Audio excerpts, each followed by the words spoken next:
In Varanasi, worship of all the devotees who come to Kashi is incomplete without a visit to Batuk Bhairav. There are two incarnations of Kal Bhairav here, Batuk Bhairav and Adi Bhairav. Batuk Bhairav, the child form of Kal Bhairav, removes all calamities and obstacles from the life of the devotees.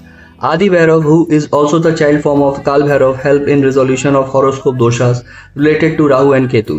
Participating in the Ashtami Puja here helps in the resolution of horoscope doshas because of Batuk Bhairav is considered as the king of Navagrahas due to the presence of the sun on his forehead.